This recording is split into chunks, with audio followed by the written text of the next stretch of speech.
देखिए, बहुत हमारे लिए बहुत सौभाग्य की बात है कि आज़ादी के दिन और आज ही के दिन हमें हिंदुस्तान को आज़ाद हुए 69 ईयर्स हो गए हैं। और आज ही एक ऐसा प्ले जो उस बंटवारे की और हिंदुस्तान और पाकिस्तान के बंटवारे और आज़ादी की बातें करता है। बहुत अच्छा ग्रेट मोमेंट है आज। रोटरी क्लब का भी सिल्वर जुबली ईयर चल रहा है। ड्रामेबाज थिएटर कंपनी के ये इंडस्ट्रियों को क्या नाम दें, उसका भी प्ले हो रहा है। बहुत अच्छा मौका है, मेरे को बहुत खुशी है। मैं रोटरी क्लब को हार्दिक बधाई देता हूं उनके सिल्वर जुबली ईयर्स पर, और अपने कलाकारों को भी मैं बधाई देता हूं। ये बहुत अच्छा मौका है। अच्छा, आपके सफ़र की बात की जाए, आपने कब से थिएटर की शुरुआत की, किन मुद्दों को सोशल मुद्दों को लेकर आपने एक्ट प्ले करके लोगों को दिखाया, उसके बारे में बताया, कितने यूथ आपसे जुड़े हुए हैं? मेरी रंगमंच की शुरुआत 89 से हुई थी। रंगमंच से शुरुआत करते करते मैं राष्ट्रीय नाट्य विद्यालय की रिपेट्री और बहुत सारी रिपेट्री और कुछ नाटक ग्रुपों से जुड़ा रहा दिल्ली में। सही मायने में थिएटर करते ही करते मुझे पता लगा कि एक्टिंग की बारीकियाँ, थिएटर क्या है। वर्ल्ड थिएटर पढ़ा, रंगमंच की और विधाएँ सीखी। बहुत सारे डायरेक्टरों के साथ काम किया, BM शाह साहब, MK रैना साहब, दिग्गज डायरेक्टरों के साथ काम किया। फिल्में भी करी मैंने, मुन्ना भाई MBBS विधु विनोद चोपड़ा साहब के साथ।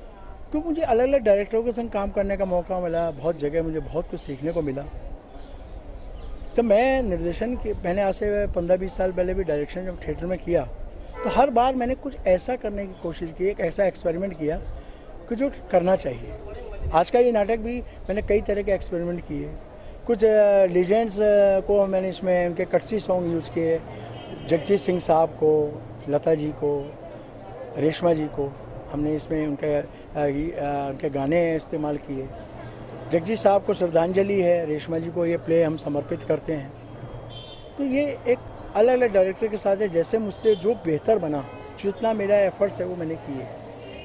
अच्छा, जब कोई एक्ट प्ले किया जाता है उस पर काफ़ी समय से तैयारी शुरू होती है, तो आज एक्ट प्ले किया जा रहा है, उस पर बताएंगे किस तरह से तैयारी की, कितना वक्त लगा, कितनी टीम जुड़ी?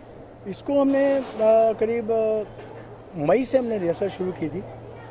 मई से रिहर्सल करी थी शुरू, और उसके बाद हमने मई से लेकर आज तक कंटिन्यू हमने रिहर्सल करी। इसमें एक शो हम 24 जुलाई को कर चुके हैं। बहुत अच्छा सक्सेस मिली हमें। तभी हमने ये तय किया था कि 14 और 15 को हम करेंगे, जिस दिन इसका थीम है आज़ादी का, उस दिन हम ये शो करेंगे। हमारे कलाकार लड़के, यंग लड़के लड़कियाँ बहुत एनर्जेटिक हैं, बहुत यंग हैं, बहुत मेहनत की है उन लोगों ने, और वो मेहनत रंग लाएगी। ये प्ले आप जब देखेंगे आपको लगेगा कि मेहनत बहुत रंग लाएगी। थैंक यू मैडम आ जाओ।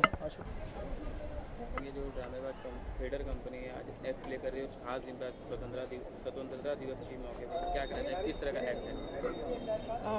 ये स्वतंत्रता दिवस के लिए सबसे बेस्ट एक्ट है।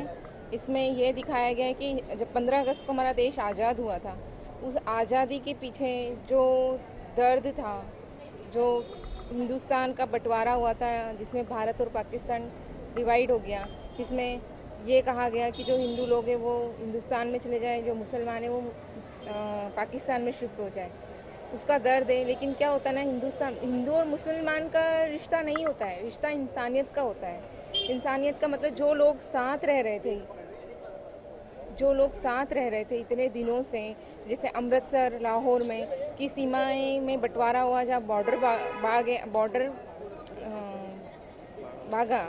बागा है, जो सीमा है हिंदुस्तान पाकिस्तान की, आज वो सीमा हमारे देश के आज़ाद होने से पहले नहीं थी। जो लोग साथ में रहते थे उनको अचानक कह दिया गया कि नहीं भाई, तुम अब हिंदुस्तान में रहोगे, पाकिस्तान जाने के लिए वीज़ा लगेगा, पाकिस्तान देश मुसलमान का हो गया, हिंदुस्तान हिंदू का हो गया। वो कहने को हो गया, लेकिन वो उनके पीछे जो एक एक इंसानों का जो दर्द था वो इस एक्ट में आपको दिखाई देगा। अच्छा, क्या वजह है थिएटर को प्रोड्यूस कर रही है आप, क्या इसकी मेन वजह, इसकी खास वजह तो ये है कि हम नए बच्चियों को लेते हैं जिन्होंने आज तक कोई मौका नहीं मिला है, ठीक है ना, लेकिन उनको सही प्लेटफॉर्म नहीं मिल पाता है। आज वो बहुत सारी क्लासेस हैं जहाँ पे वो जा सकते हैं, बड़े बड़े ब्रांड हैं, सीखने के लिए जा सकते हैं, वर्कशॉप अटेंड कर सकते हैं, बट बहुत सारे बच्चे ऐसे हैं जो ये अफोर्ड नहीं कर सकते। इसको लिए हमने बच्चों से कोई फीस नहीं, कुछ नहीं, हमने उनके टैलेंट को देख के उनकी कास्टिंग करके उनको मौका दिया, और हमने ये रिहर्सल 3 महीने तक कंटिन्यू अपने घर पर कराई। बच्चों को।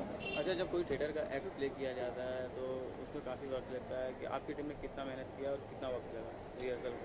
बच्चों ने बहुत 3 मंथ किया है, डेली 4 हॉर्स उन्होंने रिहर्सल किया है, रोज़ 4 घंटे उन्होंने रिहर्सल किया है। और ये प्ले जो है हमारा 24 को हुआ था, 14 को कल भी हुआ था और आज 15 को है। और रिहर्सल कंटिन्यू 23 मई से कंटिन्यू रिहर्सल चल रही है। Thank you. ओके। जो थिएटर कंपनी आज आज़ादी के मौके पर एक्ट प्ले कर रही है, वो भी स्वतंत्रता दिवस के मौके पर, क्या कहना चाहिए? मैं सिर्फ इतना कहना चाहूँगा कि आज देश स्वतंत्रता की 69th एनिवर्सरी मना रहा है, लेकिन ये आज़ादी जिस तरीके से हमें मिली, उस आज़ादी में उस समय लोगों के ऊपर क्या बीती, ये प्ले हमारा जो है, इन रिश्तों को क्या नाम दें, ये पूरी तरह सार्थक करता है, चरितार्थ करता है। ज़रा सोचिए कि क्या बीती होगी उस समय लोगों पर, जब लोग एक शहर से दूसरे शहर माइग्रेट हुए, लाखों लोग एक जगह से दूसरी जगह विस्थापित हुए। कहने को तो ये आज़ादी थी, लेकिन कुछ लोगों के लिए ये शायद बर्बादी थी, क्योंकि इतिहास की ये सबसे बड़ी घटना है जिसमें 2 देशों के बीच में एक लकीर खींची गई और 2 देशों के लोग एक जगह से दूसरी जगह विस्थापित किए गए। बहुत ही एक भयावह मंजर रहा होगा उस समय, और मैं शुक्रगुजार हूँ इस प्ले का, अपने मित्र अजय शर्मा जी का, जिन्होंने कि इस प्ले के माध्यम से आज वो सारी चीज़ें फिर से जीवित कर दी हम लोगों के सामने कि किस तरह उस समय लोगों ने महसूस किया होगा। ये प्ले अपने आप में एक कंप्लीट कहानी है, एक कंप्लीट दर्द भरा मंजर है जो उस समय बीता होगा उस समय लोगों पर। और आज हम इस प्ले के माध्यम से उस समय के लोगों को याद करते हैं, टोबा टेक सिंह को याद करते हैं, सादत हसन मंटो को याद करते हैं। और मैं पूरी तरीके से धन्यवाद दूंगा ड्रामेबाज थिएटर कंपनी को, अजय शर्मा जी को, कि इस प्ले के माध्यम से उन्होंने हमें फिर से उस घटना से रूबरू कराया। Thank you. Thank you.